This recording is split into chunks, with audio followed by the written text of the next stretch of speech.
$5 million. That's what Elvis Presley was worth when he died. $5 million. The king of rock and roll. The biggest solo entertainer in the history of recorded music.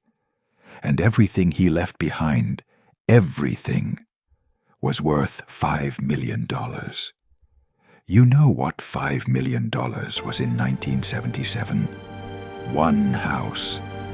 One nice ranch-style 4-bedroom in the suburbs of Nashville with a pool and a big backyard. One. That's the entire fortune of a man whose name is still recognized on every continent on Earth, almost 50 years after his death. It all fit inside one house. And here's the number that should keep you up tonight. Elvis earned over $100 million during his career. Some estimates put it much higher. 200 million, maybe more. 33 Hollywood movies, every single one profitable. 7 consecutive years headlining Las Vegas. More licensed merchandise than Mickey Mouse. Over 600 million records sold. Hundreds of millions of dollars came into that man's accounts over 22 years. And he died with 5. So where did the rest go? Not the Cadillacs, not the Capes, not Graceland. You can add all of that up and it doesn't even begin to close the gap between 100 million and 5. Tens of millions of dollars, maybe hundreds of millions, simply vanished. And they didn't vanish into thin air. They vanished into the pockets of one man, one single man. Over 22 years, deal by deal, contract by contract, dollar by dollar. Remember this number, 50%. That's what this man took. 50% of everything Elvis earned.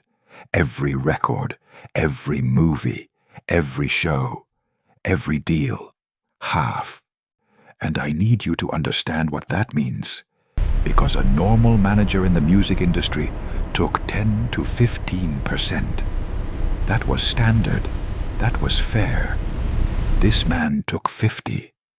Remember those two numbers, 50 and 15, because when I lay them side by side later in this video, you're going to understand exactly how $100 million turns into 5. And I haven't even told you who this man was, because the name you know, the name you've heard your entire life, is not his real name. The rank is not real. The nationality is not real. Nothing about the story you were told is true. I'm going to tell you his real name in this video. I'm going to tell you where he actually came from. And when you find out what he was doing for a living before he met a 20-year-old kid from Tupelo, Mississippi, you're going to wonder how this was allowed to happen for 22 years and nobody stopped it. But that's not even the part that's going to stay with you. Remember this, Elvis Presley never performed outside the United States. Never. Not once. Not a single show. The entire world wanted him.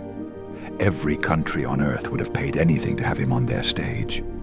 And for 22 years, the answer was no. The reason has nothing to do with Elvis. Nothing. It has to do with that man, the one whose name you don't actually know, and a secret he was carrying that would have destroyed him if Elvis had ever stepped foot on foreign soil. I'm going to tell you that secret. But not yet.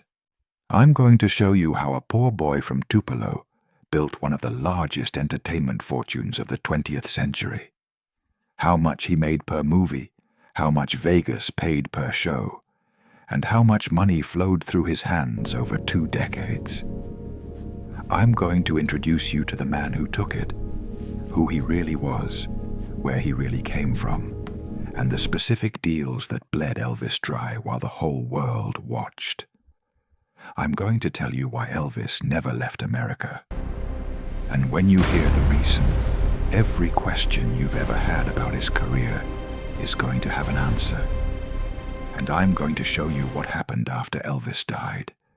because somebody took the wreckage, the $5 million and a mansion full of debt, and turned it into a billion-dollar empire.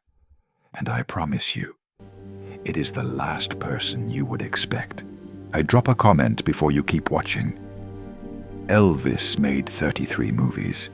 Every single one was profitable.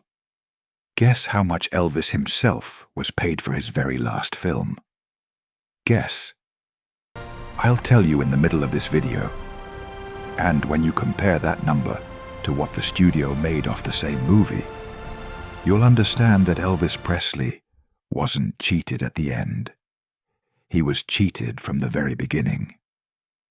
Elvis Aaron Presley was born January 8, 1935, in a 2-room shotgun shack in Tupelo, Mississippi, a house his father Vernon built by hand with borrowed lumber and borrowed nails. His twin brother Jesse Garon was stillborn, delivered 35 minutes before Elvis, dead on arrival. His mother Gladys poured every ounce of love she had into the one son who survived.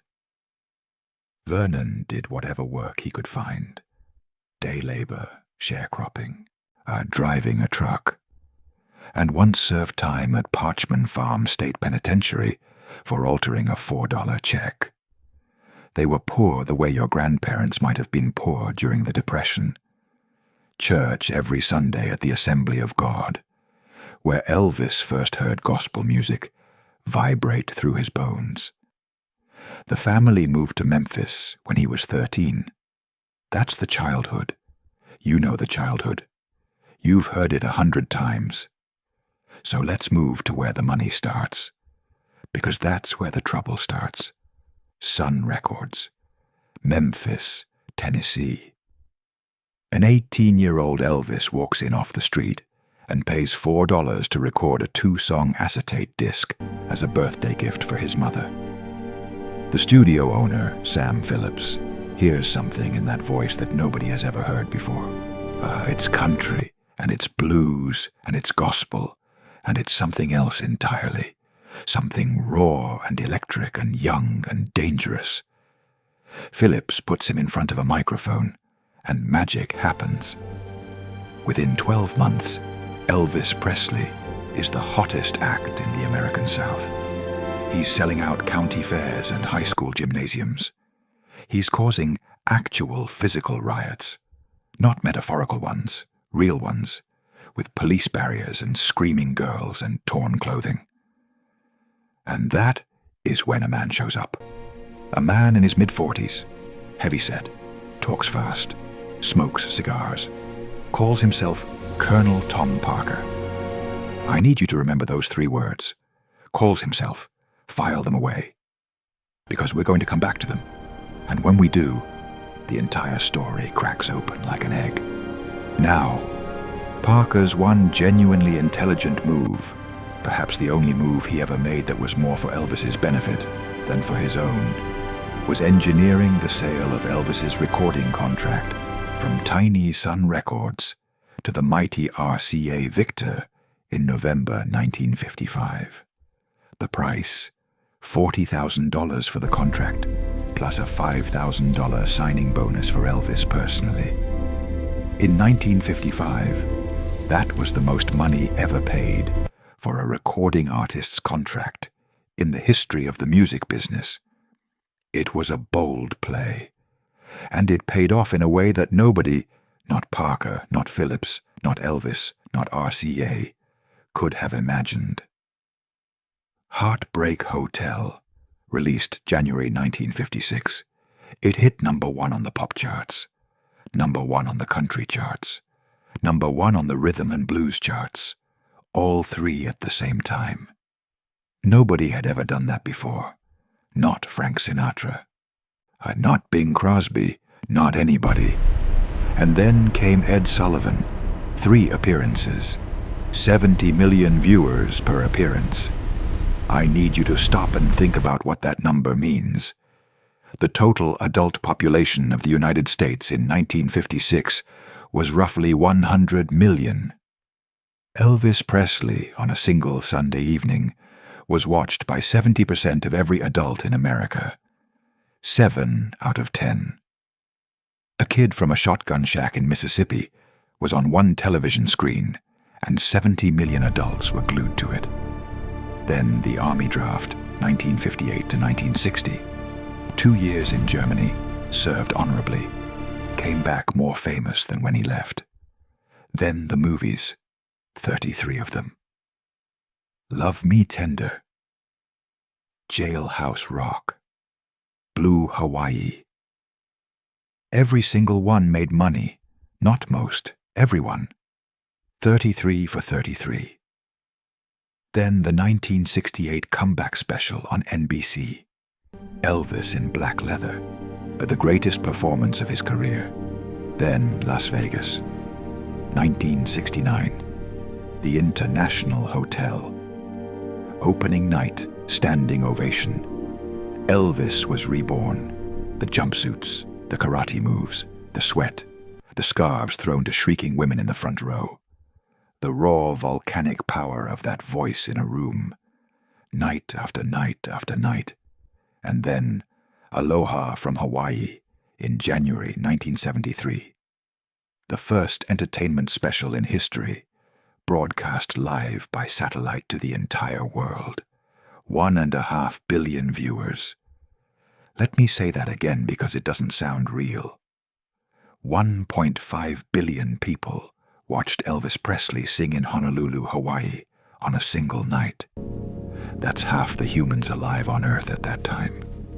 No performer before or since has ever been watched by that many people in one event. Not the Super Bowl, not the World Cup final, not the moon landing. Elvis.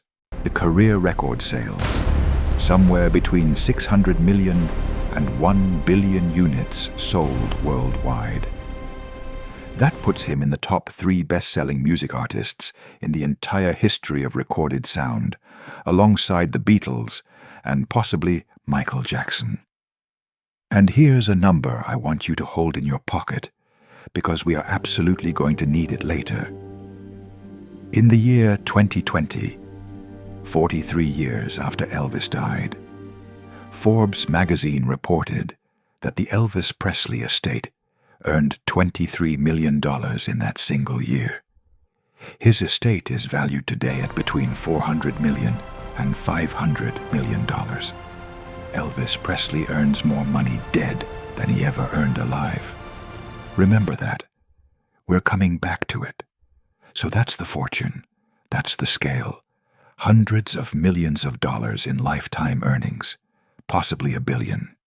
The most famous face on the planet. The most played voice on the radio. 33 profitable movies. 1 billion records. 1.5 billion satellite viewers.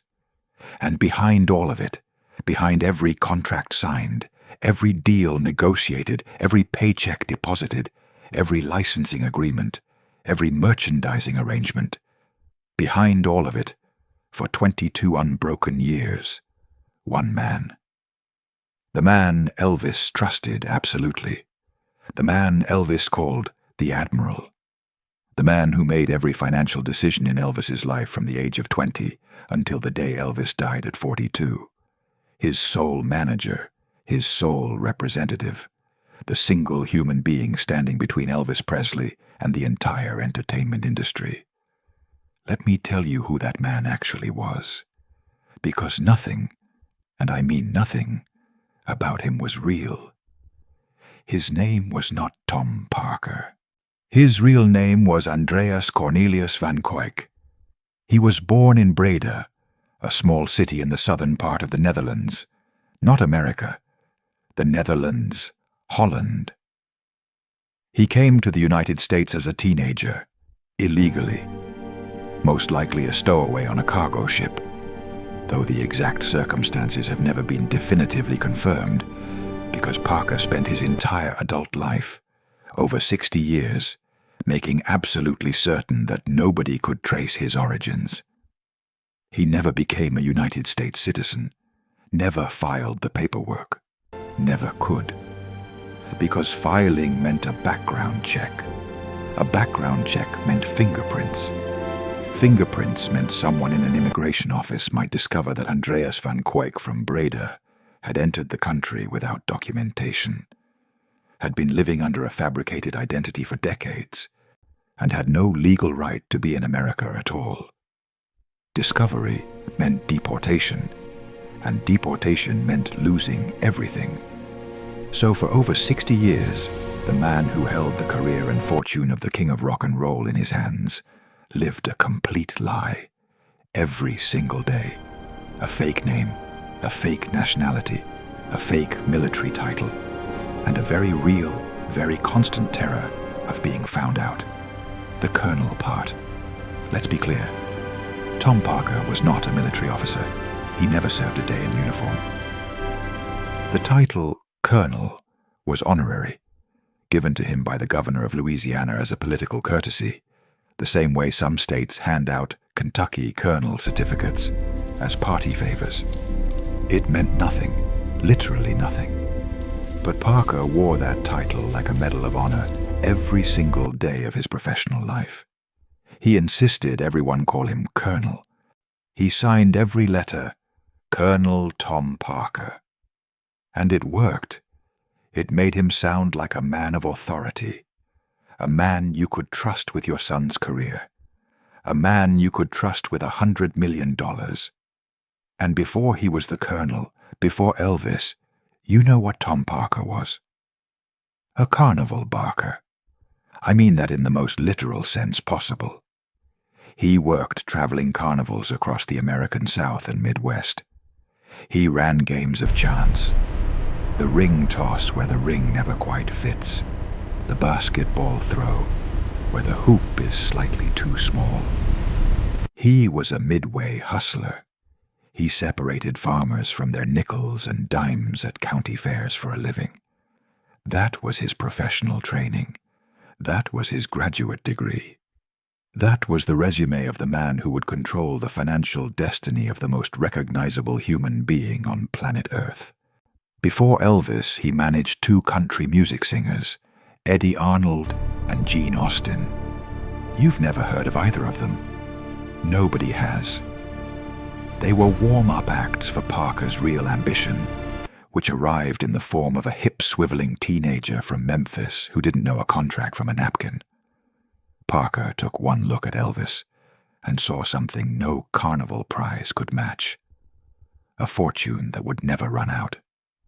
A golden goose. All he had to do was hold on and never let go. And he didn't. For 22 years, he didn't. Now I need you to follow the numbers very carefully, because the numbers are where this story turns from a sad tale into a crime. When Parker officially signed on as Elvis's manager in 1955, he took a 25% commission. Now, you might think 25% sounds reasonable. It does not. The industry standard for a music manager, then and now, was and is 15 to 20%. 20% is the high end. That's what powerful managers of major stars took. 25 was already above the ceiling. But Elvis was 20 years old. Elvis trusted this big, loud man who seemed to know how the business worked. And Elvis had Vernon as his only advisor, a man whose highest financial achievement was forging a check for $4 and going to prison for it. So 25% it was, but it didn't stay at 25. Over the years, slowly, quietly, one renegotiation at a time, Parker pushed his commission up. There was no one checking, no independent lawyer reviewing the contracts on Elvis's behalf, no accountant raising red flags. Parker controlled the information. Parker controlled the paperwork. Parker controlled Vernon, who co-signed everything Parker put in front of him. And gradually, inch by inch, Parker's commission climbed from 25% to 30%, then to 35%, then higher, until Colonel Tom Parker was taking 50% of everything Elvis Presley earned. 50%. I need that number to land. Half. Half of every record sold. Half of every movie paycheck. Half of every concert fee. Half of every licensing deal. Every merchandise agreement. Every sponsorship. Every appearance. Half of everything went to a man whose qualifications consisted of rigging carnival games and entering the country illegally. For comparison, the person who manages your IRA takes about 1%. And you probably grumble about it every time you see the statement. Your real estate agent takes 6% to sell your house, and you think that's highway robbery. Your kid's sports agent, if your kid were a professional athlete, would take 3 to 5%, and everybody in the business would consider that fair. Parker took 50%. 50. 50. Of everything Elvis Presley earned for 22 consecutive years. And there was not a single person in Elvis's life with the knowledge, the power, or the willingness to tell him it was wrong. After Elvis died, a Memphis probate court appointed an attorney named Blanchard E. Toole to investigate Parker's handling of Elvis's finances. Toole's report to the court used one specific word to describe Parker's 50% commission. The word was extortionate. That's a legal term with a precise meaning. It doesn't mean unfair. It doesn't mean aggressive. It means the arrangement was so grotesquely one-sided, so far beyond any standard of reasonableness, that no person acting in good faith and with full information could ever have consented to it. A court-appointed attorney reviewed 22 years of contracts and concluded in writing that Elvis Presley had been financially extorted by his own manager. And nobody stopped it while Elvis was alive, because Parker made sure there was nobody in the room who could. And the 50% commission, as staggering as it is, wasn't even the worst thing Parker did. Hold your breath, because this next part is the one that should keep you awake tonight. A year that should live in infamy in the history of American music. Parker went to RCA Records, Elvis's label since 1955, the company that pressed, distributed, and sold every Elvis Presley record on earth. And he made a deal. He sold Elvis's entire back catalog. Not some of it. Not the B-sides. Not the albums that didn't sell well. The entire catalog. Every recording Elvis Presley had ever made, from the 1950s through the early 1970s.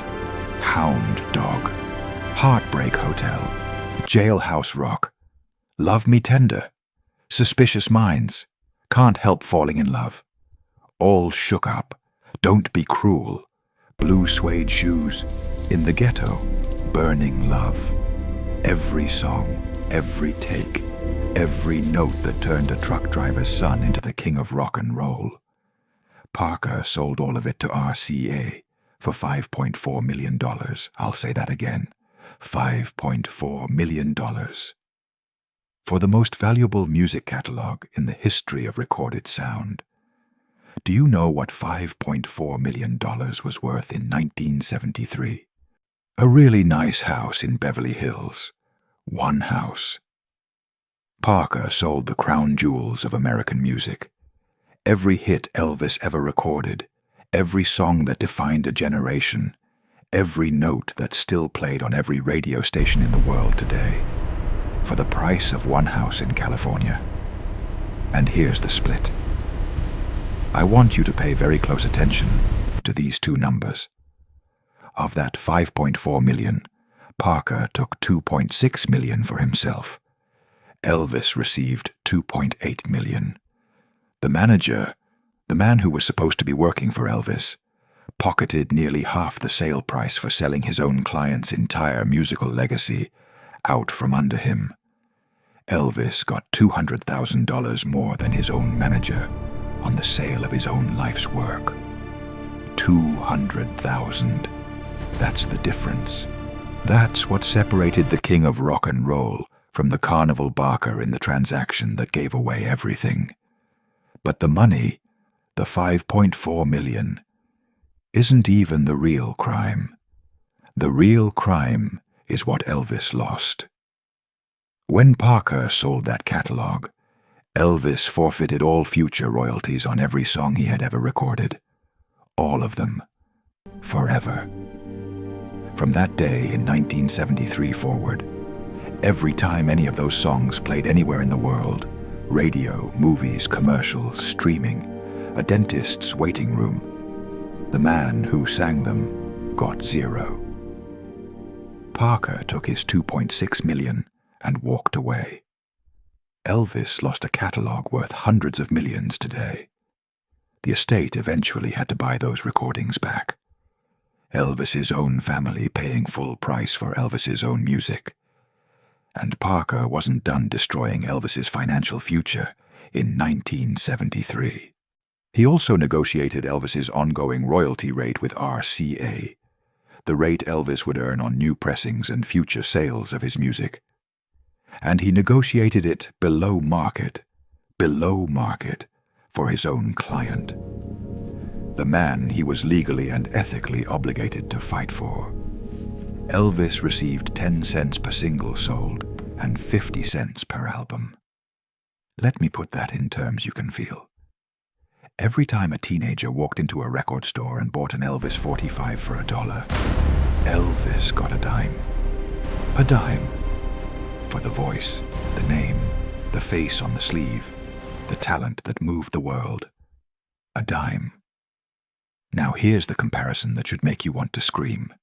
Elton John, a direct contemporary, a peer, another massive star of the exact same era, was earning roughly double that rate from his label. Double. About 20 cents per single and $1 per album. And Elton John was a giant. But Elton John was not Elvis Presley. Nobody on earth was Elvis Presley. Elvis was the most commercially valuable name in the history of the music business. And his manager, the man whose only job was to get Elvis the best possible deal, negotiated him a royalty rate that was half of what his peers were earning. Half. Parker didn't fail at his job. He succeeded brilliantly at a completely different job, enriching himself at Elvis's expense. Because the sooner the deal closed, the sooner Parker got his 50% cut, and the sooner he could get back to the roulette table. Every bad deal Parker made for Elvis was a fast deal for Parker. Now, I need you to keep something right at the front of your mind. Don't let it go, because what I'm about to tell you changes everything you ever thought about Elvis in Las Vegas. Everything. Every image of Elvis on that stage in a white jumpsuit. Every memory of him sweating under the lights. Every video clip you've seen of him throwing scarves to screaming women. After you hear this, all of it looks different. In 1969, Parker booked Elvis into the International Hotel in Las Vegas, later renamed the Las Vegas Hilton. This was supposed to be Elvis's glorious return to live performing after years of grinding out mediocre Hollywood movies. And the performances were extraordinary.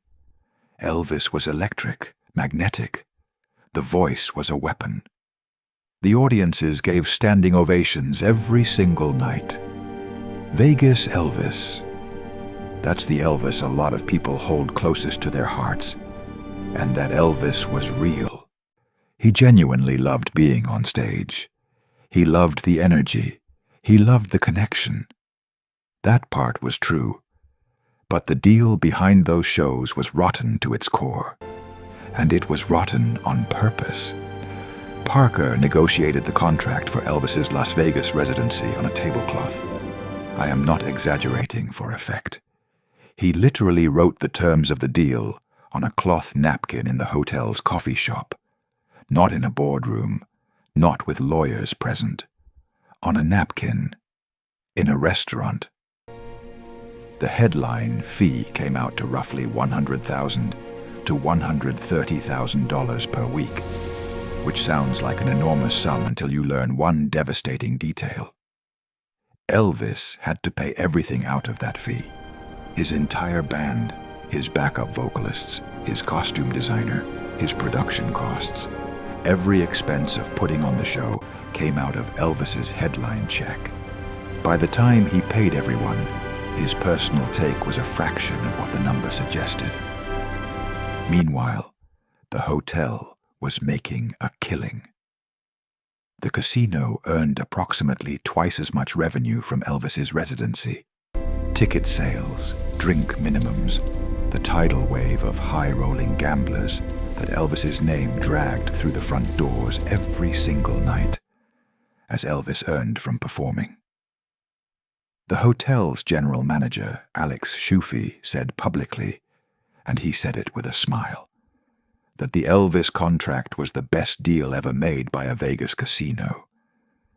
The manager of the hotel was bragging to the press about how spectacularly he had underpaid the most famous entertainer alive.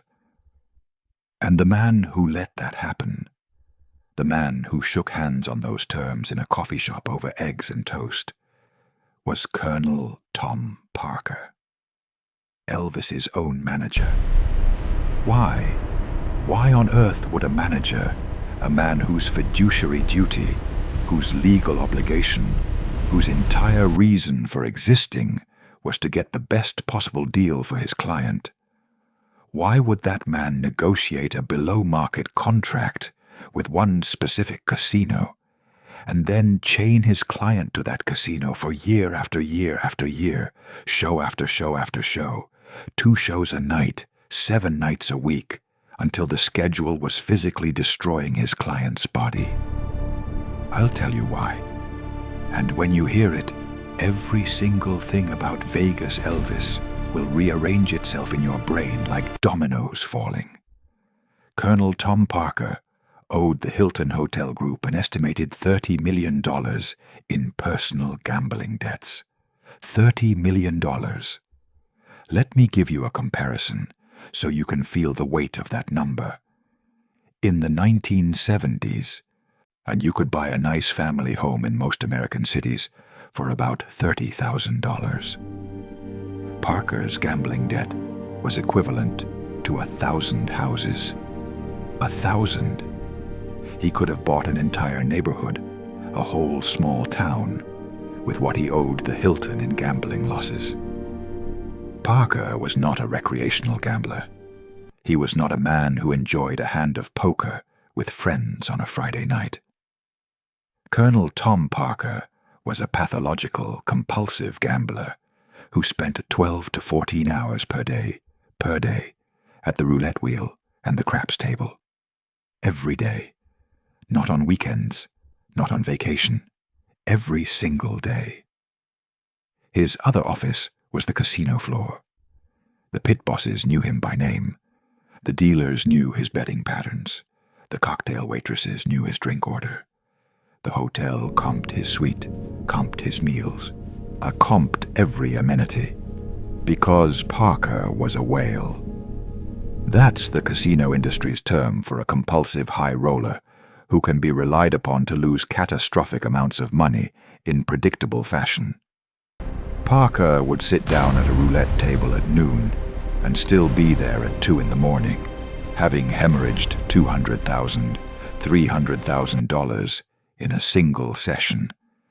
And over the years, those sessions compounded and compounded until he owed the Hilton $30 million. So here is what was actually happening in Las Vegas. This is the truth behind every sequined jumpsuit, every karate kick, every sweat-soaked scarf. Elvis was not performing at the Hilton because it was a good deal. It was a terrible deal, and everyone in the industry knew it. Elvis was not performing at the Hilton because he wanted to. By the mid-1970s, he was exhausted, overweight, over-medicated, and privately begging to do something different.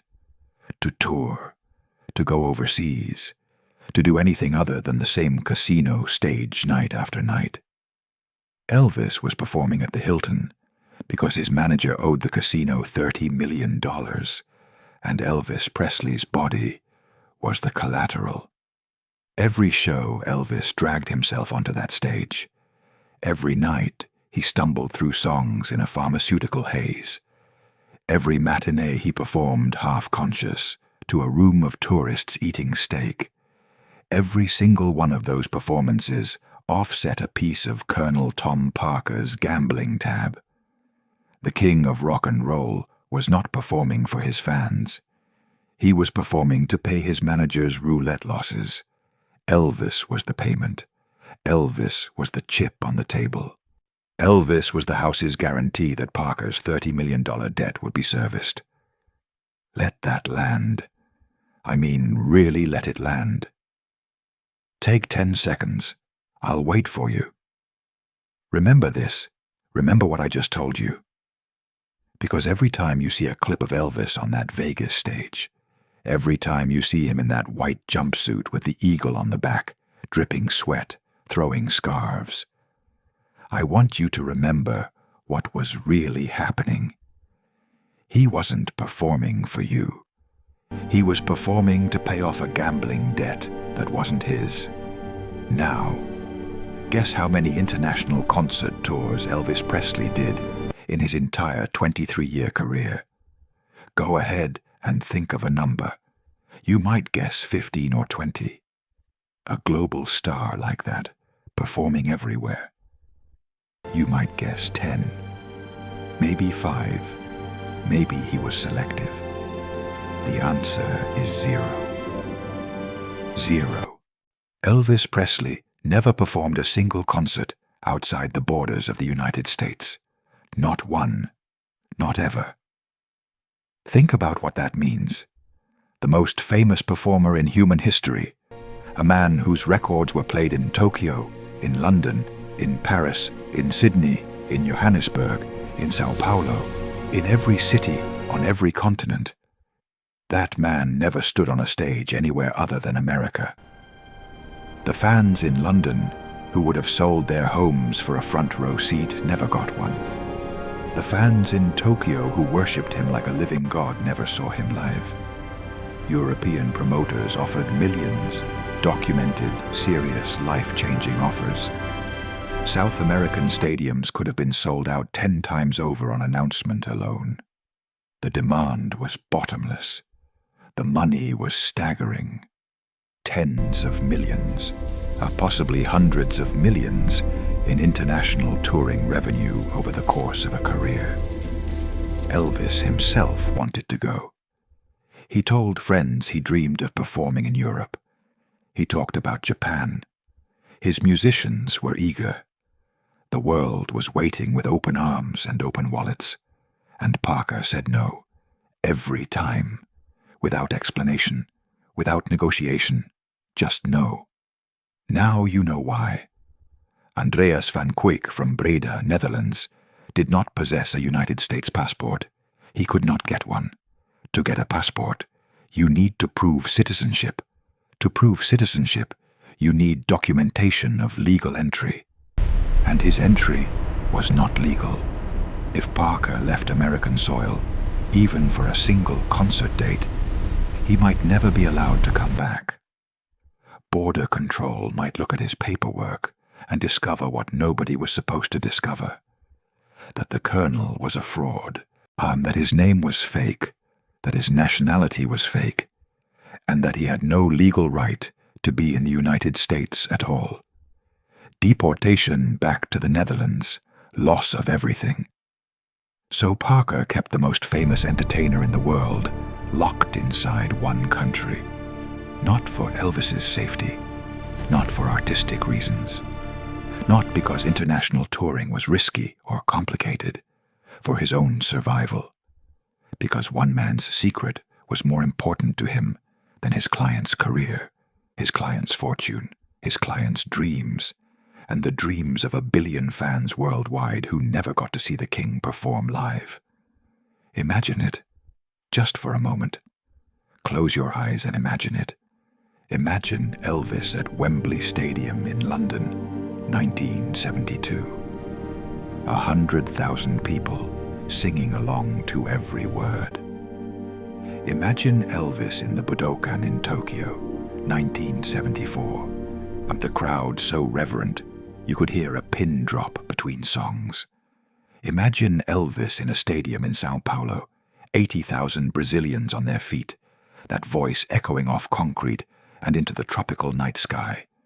Imagine Elvis in Paris, in Rome, in Sydney. It never happened, none of it, not one single show. Because a Dutch teenager stowed away on a ship in the 1920s and spent the rest of his life making sure nobody found out. And one more person, Vernon Presley, Elvis's father. I need you to sit with this one, because if you're a mother or a grandmother, this is the part that's going to hit you in a place you didn't expect. Vernon was supposed to be Elvis's last line of defense. He was the father. He was supposed to be the one person in the room who looked at that boy and saw his son, not a revenue stream. Then every mother listening to this right now knows what I'm talking about. You would have burned that contract. You would have fired Parker the first time you saw 50% on a piece of paper. You would have grabbed your son by the shoulders and said, "Who is this man, and why is he taking half your money?" Vernon didn't. Vernon Presley and Colonel Tom Parker were, and this is the word used by multiple people inside Elvis's inner circle, people who watched it happen, people who lived in that house and saw it with their own eyes. In cahoots. Vernon co-signed every contract Parker put in front of him. Vernon approved the deals that funneled half of Elvis's earnings into Parker's pockets. Vernon never questioned the 50%. Vernon never hired an independent attorney to review the terms. Vernon never once stood up and said, "This isn't right, this isn't fair, you are stealing from my son." And worse, Vernon enabled Elvis's prescription drug dependency. He looked the other way. He didn't ask questions. He helped make sure Elvis had what he needed to keep performing, keep showing up, keep generating the revenue that kept the whole rotten system alive. Because a sedated Elvis was a compliant Elvis. An Elvis floating on pills was an Elvis who didn't ask uncomfortable questions about the contracts, or the money, or why his bank account never seemed to grow, despite selling out every show. The father and the con man worked as a unit. They kept the machine running. And the fuel in that machine was Elvis's body, Elvis's voice, Elvis's trust, and Elvis's life. By the mid-1970s, Elvis was deep into prescription drug addiction. Oh, you saw it. You remember. You watched it happen on your television, and you knew something was wrong, even if nobody said it out loud. His personal physician, Dr. George Nicopolis, prescribed Elvis over 10,000 doses of sedatives, stimulants, and narcotics in the last 20 months of his life.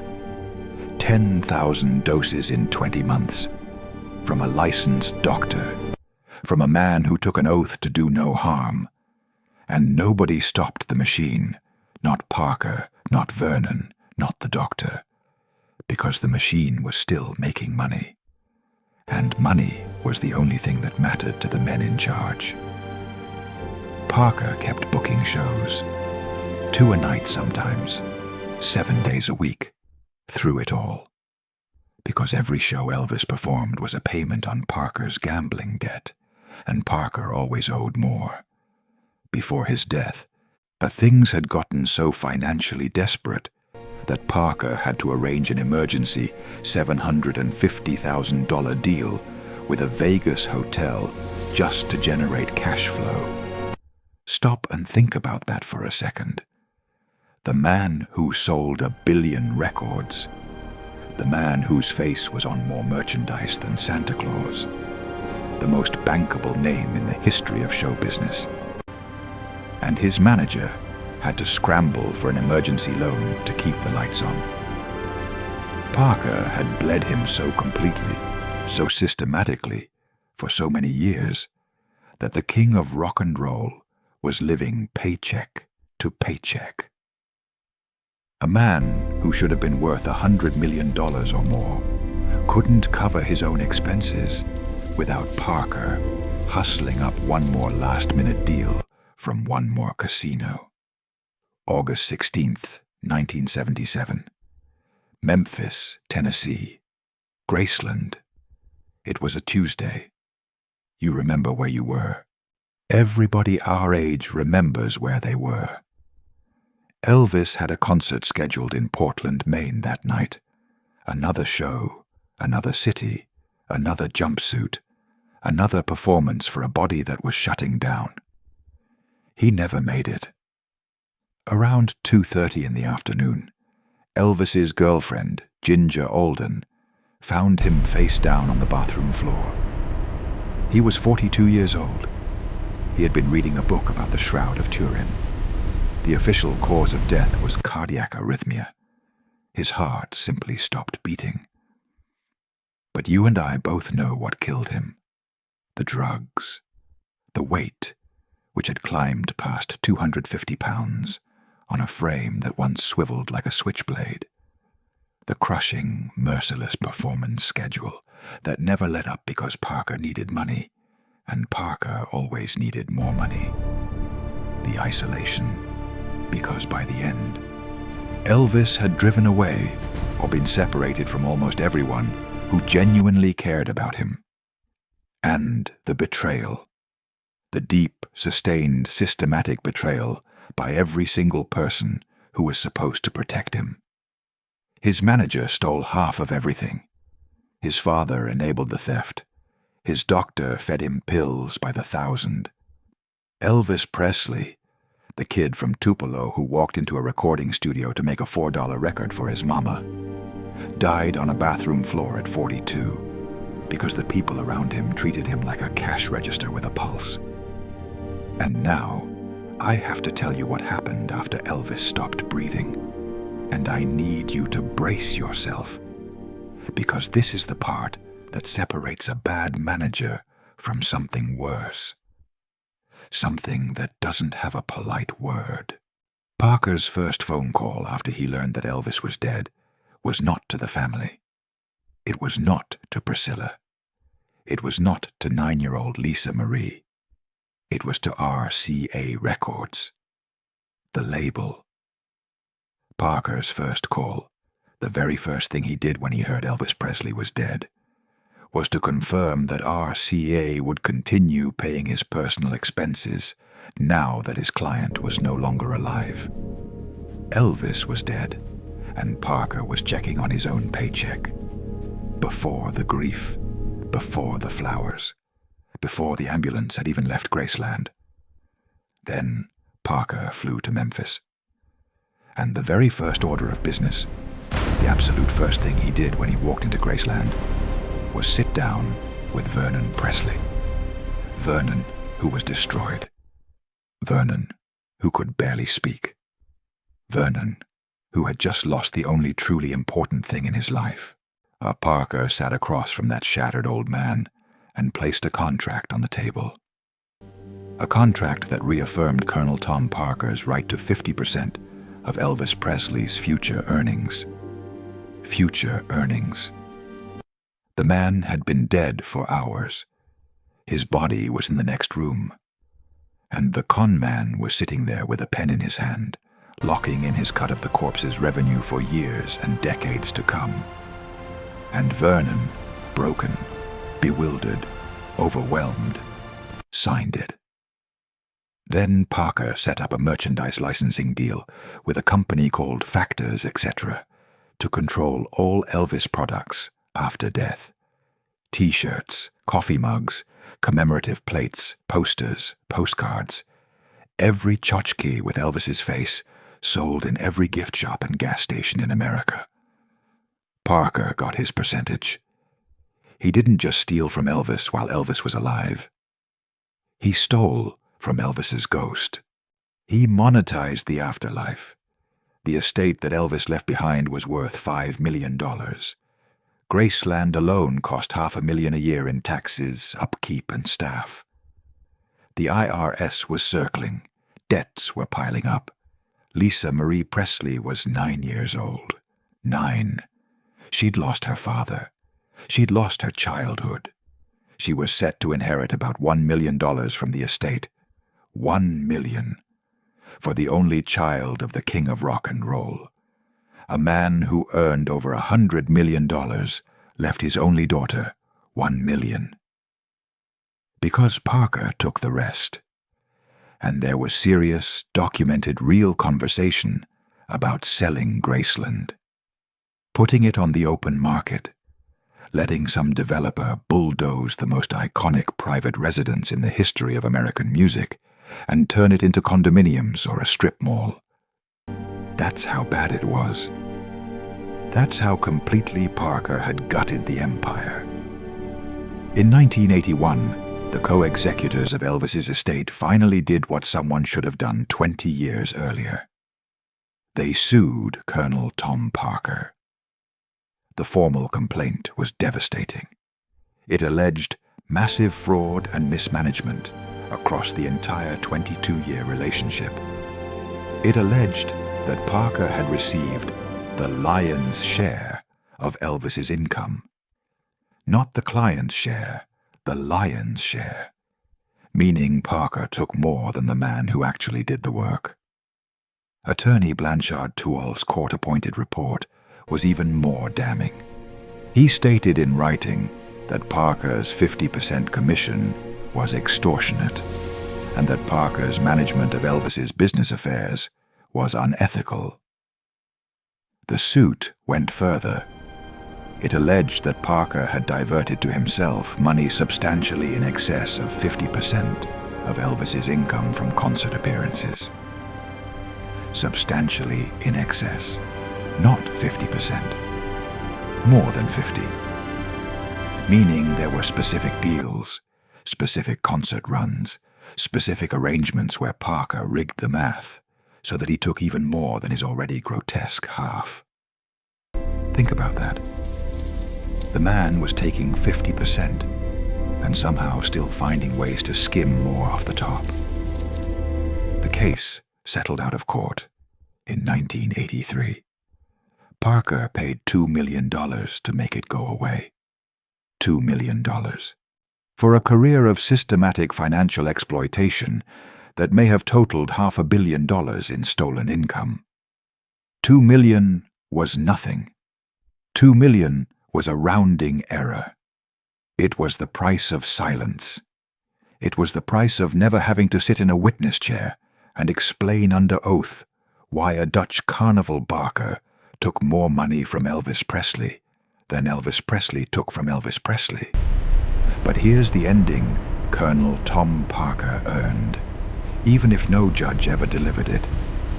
Andreas Cornelius van Quijk, Colonel Tom Parker, died January 21st, 1997, of a stroke in Las Vegas. He was 87 years old, and his net worth at the moment of death was less than $1 million. Less than $1 million. The man who took 50% of everything Elvis Presley ever earned. The man who pocketed over $100 million in commissions, side deals, catalog kickbacks, and licensing fees over 22 years. That man died with less money than a retired postal worker's pension. He gambled it all away. Every cent he ever stole from Elvis. Every dollar he squeezed from a dead man's merchandise. Every piece of the king's legacy that passed through his hands. He fed it all into roulette wheels and craps tables and slot machines at the Hilton and every other casino that would take his money. $30 million in gambling debts at various points across his life. And when there was nobody left to steal from and nothing left to sell, Colonel Tom Parker had nothing. The thief went broke. The carnival barker ran out of rubes. The con man conned himself into oblivion.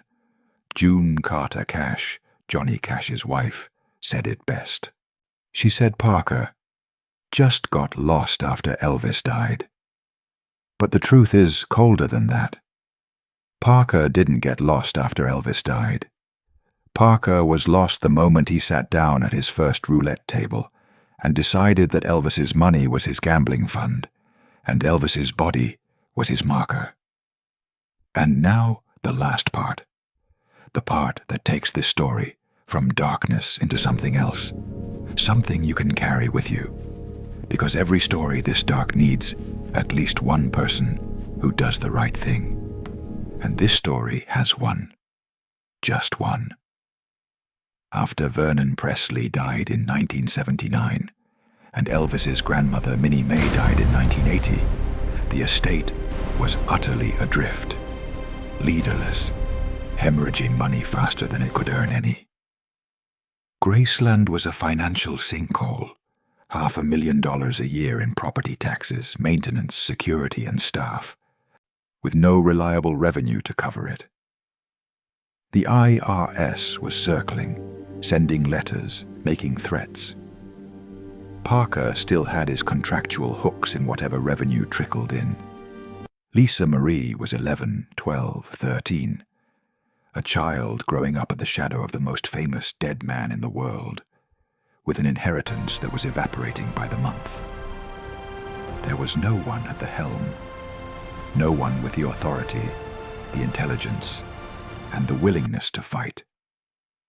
The whole thing was heading for a cliff at full speed, and the person who grabbed the steering wheel, the only person who stepped forward when everybody else had either died or given up or stolen everything they could carry, was Priscilla Beaulieu Presley, the ex-wife, the woman Elvis married in 1967 and divorced in 1973, the woman who had walked out of Graceland 4 years before Elvis died, and the woman who had every reason, every right, and every excuse to take what was hers and disappear into a quiet life in Los Angeles.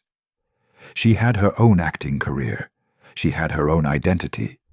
She owed the Elvis machine nothing. She didn't walk away. She walked straight into the fire. Priscilla brought in real financial advisors, professionals who worked for the estate's benefit, not their own. She hired lawyers who actually read contracts before signing them, which was apparently a revolutionary concept in the Elvis Presley business universe. She cut ties with Parker's old network of cronies and enablers. She incorporated Elvis Presley Enterprises in 1981, giving the estate a genuine corporate structure and professional management for the first time in its history. She fought off creditors. She negotiated with the IRS. She did what no man around Elvis had ever bothered to do. She protected the legacy instead of looting it. And then Priscilla made one decision, one single, brilliant decision, that changed everything. She opened Graceland to the public.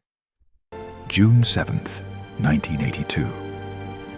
She took the house that was weeks away from being sold at auction and turned it into a pilgrimage destination. She modeled it after the great historic homes, Mount Vernon, the Biltmore, but with the soul of a music shrine. And it worked. It didn't just work. It became something nobody predicted. Over 700,000 people visit Graceland every single year. It is the second most visited private home in the United States, after the White House. After the White House, the home of the President of the United States is the only private residence in America that more people visit than the home of Elvis Presley. Graceland now earns approximately $10 million per year in tourism revenue alone. $10 million a year from a house that was about to become rubble under a bulldozer. And every one of those visitors, every grandmother from Ohio, every couple from Japan, every teenager from Germany who knows every word to every song, They're all there because Priscilla Presley had the courage and the brains to save what the men around Elvis couldn't be bothered to protect. And Priscilla didn't stop there. She expanded the licensing. She protected the brand. She ensured that every dollar Elvis's name generated went back to the estate, to Lisa Marie, instead of into some conman's gambling fund. By 1993, when Lisa Marie Presley turned 25 and inherited the full estate per Elvis's will, Priscilla had grown it from $5 million to $100 million. Let that number breathe for a second. $5 million to $100 million in 12 years.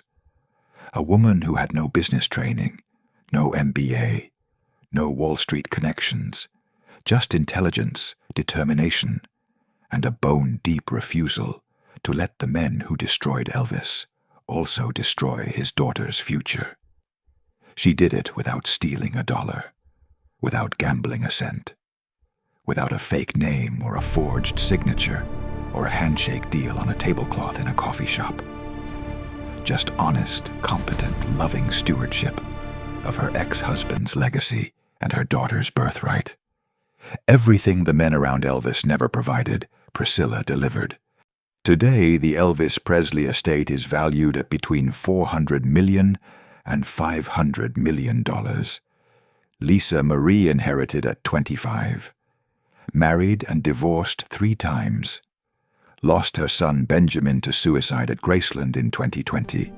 He was 27, same house where Elvis died.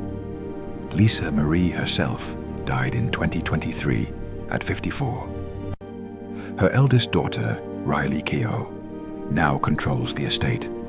3rd generation, guarding what should never have needed guarding in the first place. The man Elvis trusted with his life and his fortune destroyed everything. The woman Elvis divorced saved everything.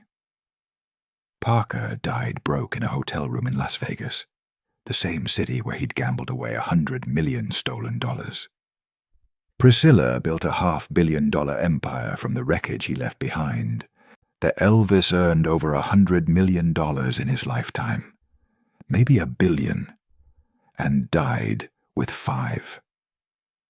His manager took half of everything he earned when the industry standard was 15 to 20%. His manager sold the most valuable music catalog in history for $5.4 million and pocketed half. His manager kept him trapped inside America because the manager himself was an illegal immigrant who couldn't risk a passport application.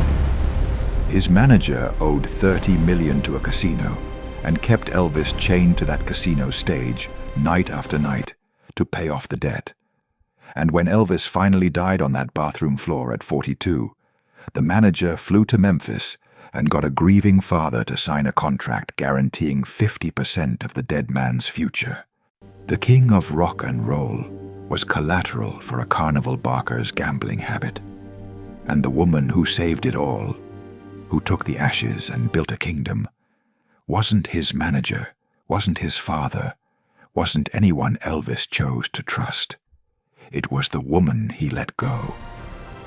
If this hit you the way it hit me, if the numbers showed you a story the movies never told, if you're lying there thinking about a man who had everything and lost it all to someone he trusted, hit subscribe.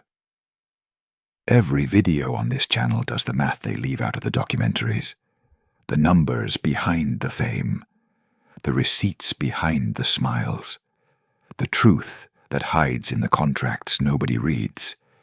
Hit that subscribe button.